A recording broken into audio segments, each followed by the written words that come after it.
mag-add lang tayo ng white para dun sa kanyang tummy area or stomach area.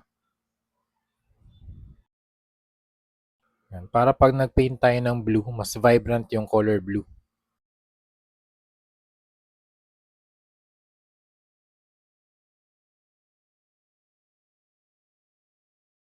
Okay, next paint, Cobalt Blue from Hero Paints. Add lang natin siya dun sa inner part ng kanyang wings. Thank you again, Hero Paints, for sponsoring this video. If you want to know more about Hero Paints, punta lang kayo sa Shopee page nila or Lazada page. I think meron sila both. Marami silang paint na colors doon and maganda yung range of colors nila. Maraming kulay kayong pwedeng pagpilian.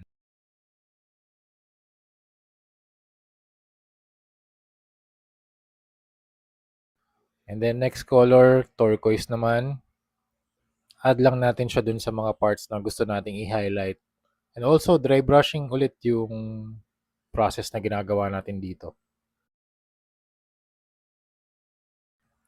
Yan, try lang natin ulit dun sa belly.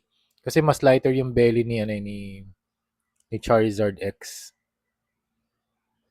So yung technique natin dito, dark colors to lighter colors. Yun yung application natin. And then next color, patina blue.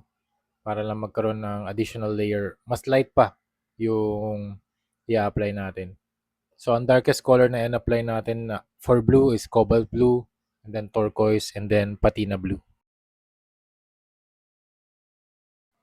And there you have it mga ma'am, sir, ma'am. We are done with Mega Charizard X na custom repaint from Blockies. Gumawa na rin tayo ng 3 illustrations na Charizard X. And also, I also signed the box. This is for sale for $150 only. So if you want to buy this, punta lang kayo sa aking page and then send a DM kung gusto nyo bilhin to. $150 only. Shoutout din sa Collector's Quest PH. Meron kaming X-Deal project and ito yung napili kong product for the project. Yan. Available na rin ito mga Mega Charizard X na mga illustrations for $100 each. Yan. Dahil na tayo sa Mega Charizard X. We also have the custom na mga fire effects. Ginawa natin siyang blue. Tapos yung eyes niya mas white. And yung tongue niya is red.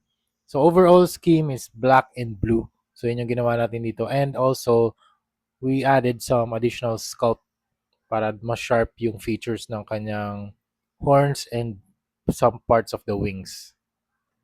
So that's it. Thank you very much for watching and see you sa next video. Bye-bye.